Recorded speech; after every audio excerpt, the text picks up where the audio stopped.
बाल यौन उत्पीड़न को रोकने के लिए अभिभावकों के लिए आयोजित हुए कार्यशाला पहुंचे सांसद रमेश बिदूड़ी।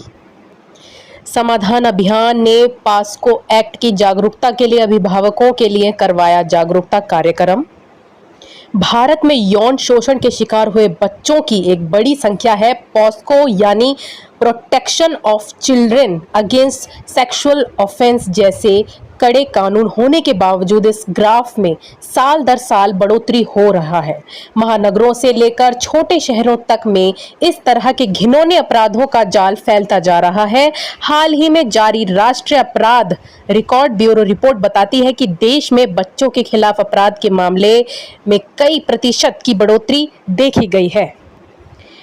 वहीं मीडिया से बात करते हुए सांसद रमेश बिदूड़ी ने समाधान अभियान की डायरेक्टर अर्चना अग्निहोत्री की तारीफ करते हुए बताया है कि यह एक बहुत गंभीर विषय है जिसके ऊपर आज पॉक्सो एक्ट की जागरूकता कार्यशाला आयोजित हुई है। उन्होंने कहा कि सभी अभिभावकों को अपने बच्चों के प्रति जिम्मेदारी लेनी होगी, उनका दोस्त बनना होगा, तभी बाल यौन उत्पीड़न को रोका जा सकता है।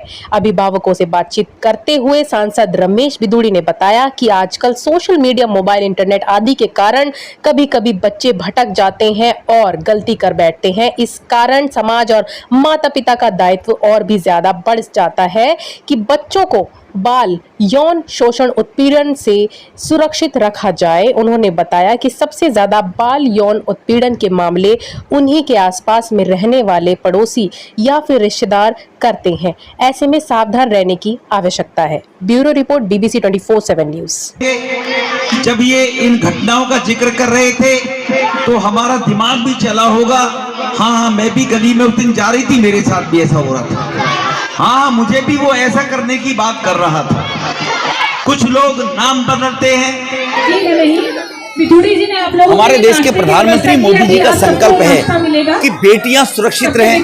बेटियां वो कर सकती हैं जो बेटे कर सकते हैं। बेटी बचाओ, बेटी पढ़ाओ केवल अभियान मात्र बनकर ना रह जाए। बेटियों में जागरूकता हो, माता बहनें बेटियों को पढ़ाएं। और कहीं ना कहीं किन्हीं कारणों से बेटियों का शोषण भी होता है। वो शोषण होता है, कोई रिश्तेदार के रूप में आएगा, कोई कहीं गांव का बनकर आएगा, धर्म परिवर्तन करके आएगा, नाम बदल कर आएगा, कलावा भी हाथ में बांध कर आ जाएगा, लेकिन उसका एम्स बेटी का शोषण करके बेटी को कहीं बेचने का होता है और वह दिखाता है मैं बेटी के साथ जीवन निभाऊंगा। ऐसे लोगों से, ऐसे शोषण करने वाले लोगों से बचाव के लिए ये समाधान अभियान के माध्यम से व्यवस्था की गई है। Indian oil corporation of India के माध्यम से CSR फंड से इनको सहयोग किया गया है। तो मैं इस समाधान अभियान जो संस्था है, NGO है, अर्चना जी जिनको चला रही हैं, उनको इस बात के लिए बधाई देना चाहता हूं कि देश के प्रधानमंत्री मोदी जी के इस संकल्प को कि बेटियां भी क्यों ना बेटे के बराबर हो और बेटियों को शोषण से बचाया जाए और बेटियों को बराबर के अधिकार मिले, उस कार्य को करने का बस्ती बस्ती जाकर एक कार्यक्रम कर रही हैं। उनके लिए बधाई का विषय है और गरीब माता बहनों को उनको समझ में आने के लिए इस प्रकार के नाटिका प्रस्तुत करके उनको समझाने का प्रयास है। मैं भारत 5वें स्थान पर है, 30वें स्थान पर 2027 तक मोदी जी के नेतृत्व में आएगा, ये उनका संकल्प है। 2047 तक भारत विश्वगुरु बनेगा। हम सबका सौभाग्य है, G20 की मेजबानी भारत कर रहा है। आज दिल्ली देखिए कैसे सज रही है, कैसे समर रही है। अधिकारी भी वही हैं, बजट भी वही है, लेकिन भ्रष्टाचार करने वाले लोगों का अफसरों पर दबाव खत्म हो गया है। इसलिए दिल्ली सज रही है, समर रही है और भारत दुनिया का पहला विकसित राष्ट्र बनने की पंक्ति में अग्रसर है। 2047 तक अमृत महोत्सव में इस कार्य को आगे बढ़ा रहे हैं और हर बच्चा, हर बच्ची आगे सशक्त बनेगा तो भारत विकसित राष्ट्र बनेगा। मेरा नाम अर्चना अग्निहोत्री है। मैं समाधान अभियान की डायरेक्टर हूँ और ये मेरे साथ मेरी टीम है। इसमें पूनम जी यहाँ की कोऑर्डिनेटर है, दीपा जी बाल मित्र केंद्र की कोऑर्डिनेटर है और ये हमारे साथी हैं राखी जी और सुमन जी। कार्यक्रम के बारे में आज का ये जो कार्यक्रम है ये बाल यौन उत्पीड़न, चाइल्ड सेक्सुअल अब्यूज़ और पॉक्सो एक्ट की जागरूकता के बारे में है। यहाँ पे VP सिंह कैंप में हम माता पिता को ये बताएंगे कि वो अपने बच्चों को चाइल्ड सेक्सुअल अब्यूज़ से कैसे बचाएं।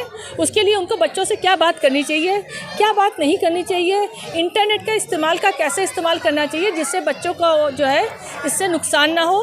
बिदूड़ी जी ने खासकर हम लोगों को यहाँ पर इसीलिए बुलाया है, उनको ये चिंता है कि जो बच्चे हैं आजकल इंटरनेट की वजह से भटक रहे हैं।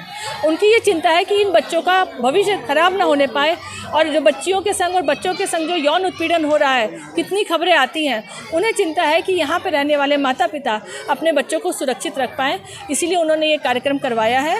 और विधोड़ी जी भी चाहते हैं और हम लोग भी चाहते हैं पॉक्सो एक्ट की सबको जानकारी हो। पॉक्सो एक्ट बहुत अच्छा एक्ट है जिसमें कि बच्चों के उत्पीड़न से बचने के लिए सारे कानून उपस्थित हैं। साथ ही यहाँ पे आज हम लोगों का अस्मिता कार्यक्रम हुआ है। अस्मिता ग्रुप के थिएटर के ग्रुप ने हम लोगों के लिए दस्तक कार्यक्रम किया है, जिसमें बच्चियों से छेड़छाड़ से बचने क्या तरीका, उसके ऊपर क्या असर पड़ता है लोगों पे, बच्ची का क्या हाल हो जाता है उसकी वजह से, ये सब उसमें दर्शाया गया है। विधोड़ी जी हम लोगों का सहयोग दे रहे हैं, उसके लिए उनका धन्यवाद। इंडियन ऑयल कॉरपोरेशन लिमिटेड से ये प्रोग्राम का सपोर्ट मिल रही है, उनका भी बहुत बहुत धन्यवाद। जागरूकता के लिए आप इस नुक्कड़ नाटक को देख के कई माँ बाप की आंखों में आंसू आ गए। अगर माँ बाप की आंखों में आंसू आ गए, इसको तो उसके दिल को छू गया। अगर दिल को छू गया है तो वो लोग अपने बच्चों को भी सिखाएंगे, खुद भी चौकस रहेंगे और आस पड़ोस को भी बताएंगे कि ये कितनी गंभीर समस्या है और इसको रोकना क्यों ज़रूरी है। आपकी एनजीओ इस तरीके के आयोजन, हमारी एनजीओ इस समय उत्तर प्रदेश में उत्तर प्रदेश पुलिस के साथ मिलकर बाल मित्र केंद्र बना रही है पुलिस थानों में। अगर किसी बच्चे के संग कोई हादसा हो जाता है तो उस बच्चे की हम लोग साइकोलॉजिकल ट्रीटमेंट करते हैं, उसको कानूनी सहायता देते हैं, उसका इलाज भी करवाते हैं। कभी कभी उसको पढ़ाई में दिक्कत होती है तो उसमें भी उसकी मदद करते हैं। इस तरह के सारे काम हम लोग उत्तर प्रदेश में कर रहे हैं। अभी हम लोग 7 बाल मित्र केंद्र बनाने जा रहे हैं।